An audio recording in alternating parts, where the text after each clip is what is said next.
Catus Maximus here. Let's talk about this $20 Empire 6-inch billet aluminum torpedo level. I actually like this little level. This is a second generation. They had a first generation, which is more square, kind of like this Harbor Freight one here. And it had some various issues, so Empire has actually redesigned it significantly, and this is the second generation. The biggest redesigns is having two chamfers on the front. We have a 30-degree and we have a 60-degree chamfer here to go along with, or excuse me, 45-degree chamfer and a 30-degree chamfer to go along with the 45-degree bubble and the 30-degree bubble. We do have four bubbles, 0, 90, 45, and 30. We have three neodymium magnets. These are pressed in using little plastic sleeves that you can see there. Generally, people have had pretty good luck. Seen a couple reports of the magnets coming out, although anything with neodymium magnets inevitably has some problem with them coming out unless they're really properly pushed in. The real issue is these magnets are ceramic, so they're very easy to break during manufacturing processes. Really, I think one of the best designs I've seen is ones where they are inset, and on this Empire they are just ever so slightly inset below the surface, so the magnet isn't directly contacting whatever you're sticking it to, so it's not rocking on them. I did want to mention that. It's a pretty good idea. But I think the best process would be to do something like they do on sockets here, where they actually stamp in or swage. It isn't swaging, it is stamping just the metal itself to actually capture the magnets. That'd probably be the best way on any level. So this thing is actually pretty neat. It is advertised as a 6-inch, but when I was measuring it, it was like more like 5 and 31/32, or maybe 5 and 15/16. The width is good though. The width is 3/4 of an inch, and it's just a little bit taller than 1 and 5/16 by about 10,000ths of an inch. So we call it 1 and 5/16 by 3/4 inches thick. I like these little billet aluminum levels. This one's only 20 bucks, and I actually think that's a pretty good price. The first generation was apparently Chinese, and they had a lot of other issues, not just with the magnets coming out, but with these vials actually coming out of here. I will mention that they just totally, not only did they change the design, at least on this one, they are advertising the vials are made in the US and it's assembled in Vietnam. Lifetime warranty on that, although you probably have to pay shipping back to Empire. Nice little 6-inch billet aluminum levels are actually kind of hard to find, especially in stores. You usually have to order them online. And these are the kind of thing you really want to see just to see how you're going to feel about it. It does have a V-groove, so that's for using on pieces of pipe or round fasteners. One thing, or excuse me, conduit. One thing I was going to mention is they could have found a way to stuff some magnets here, here, and here so it'd stick to the pipe when you're using the V-groove, but at least they do have it. They do use a brass screw, and I like that. There's some Milwaukee ones that are this style. Now this section right here, this section is for actually attaching it onto, you can use it for sheet metal or metal framing. It's also designed for conduit, so you can put it on the edge of a piece of conduit, and then when you're lining it up, it can just stick out from the end of it.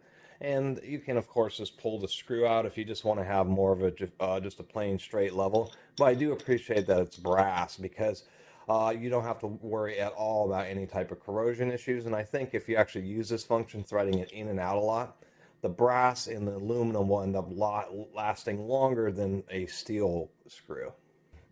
They did do a good job. All the edges are broken. There's absolutely no sharp edges, even when you run your finger in these slots here. Absolutely no sharp edges, so I do appreciate that attention to the detail. The chamfers around the vials are good. On the 0-degree vial, you can see it from the side, from the top, and the bottom. The 90-degree, you can only see from the side, and then the 45 and 30-degree, you can see both from the side, and then they did do cutouts so you can see them from the top as well.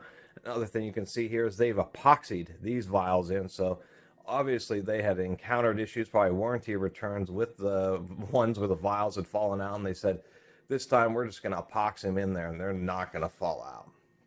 Anyway, these are great, and they're popular because they're very small. They fit into a tool belt real nicely. The Empire ones at least are pretty accurate, especially when you're talking about a billet aluminum. These are made on CNC machines, which are inherently very accurate devices. Harbor Freight does have their billet aluminum one. And it doesn't have any magnets, and actually some people, even myself in certain situations, actually like this. But what it is hard to find is just these small ones. Many common times, you have like a Stabila like this, which is just a great normal carpentry torpedo level, but of course the strip magnet on these just isn't particularly strong, and they can be a bit bulky in certain situations, that's for sure. These little torpedo levels, these tiny 6-inch ones, are really handy for when you're doing fixtures and lighting and all sorts of stuff. They're really just nice to have. Also, ones like this have another distinct advantage, which is you can put them on their side, and you're actually using two different bubbles at once. So if you want to try to level a surface, you're not, putting the level on this way and then putting it on this way and then maybe again at 45 degrees. This, when you put it on its side, it's just as accurate as either the top or the bottom surface is.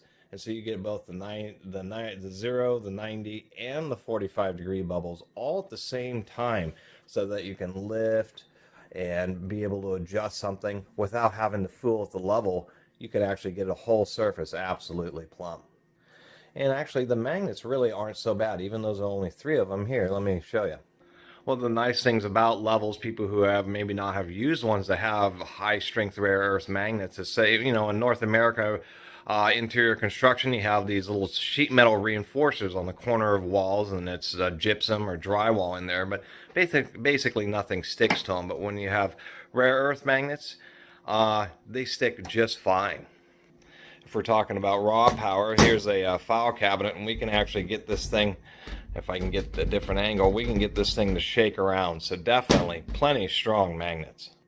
So overall, I really do like this little level. It's only $20. There could be, some improvements on it, but for the price, I think what Empire is selling, being both, American as well as Vietnamese, is totally reasonable. This little thing is totally reasonable, even with some of its issues. I guess the last issue I'd really say, and I wish Empire would change it, is for some reason they're using the wrong kind of yellow. That's all I'm going to say, is the yellow in these vials is just not a particularly good tone. And I've always been a fond of day glow green vials, even though this is a terrible Harbor Freight.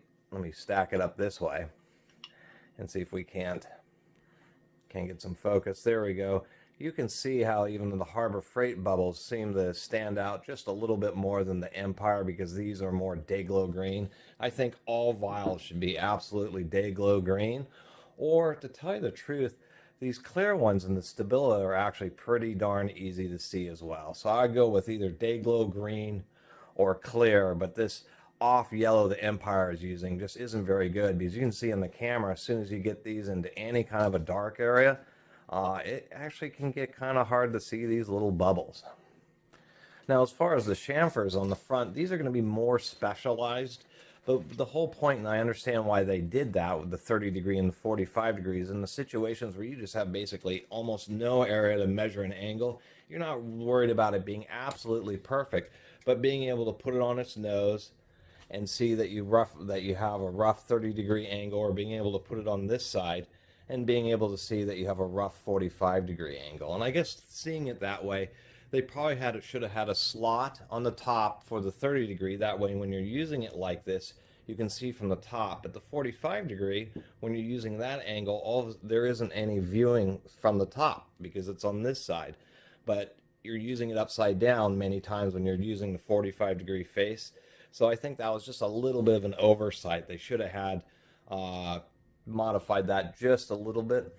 But once again, I think this thing is great. It's a great little toolbox or tool belt torpedo level. And I think electricians and maybe finish carpenters, that type of stuff, probably would have a fair use for this, especially when it's so small it can just fit in a simple pocket in your tool belt.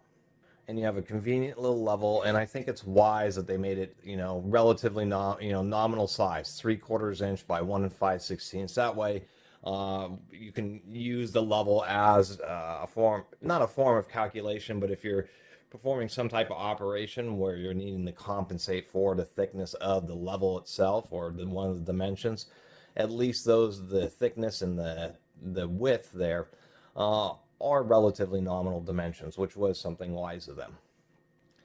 Anyway, sorry for the long review on this little Empire level, but I think it's pretty great. I went to all sorts of different stores looking at all their levels, and really still this day, especially this Gen 2, the 841.6, is still one of the nicer ones that you're going to be able to get off the shelf for, you know, a reasonable price. And 20 bucks for this thing is actually pretty darn competitive. Anyway, I really appreciate everybody who's been watching and subscribing and commenting. And if you haven't subscribed, please consider doing so. Until next time, Catus Maximus out.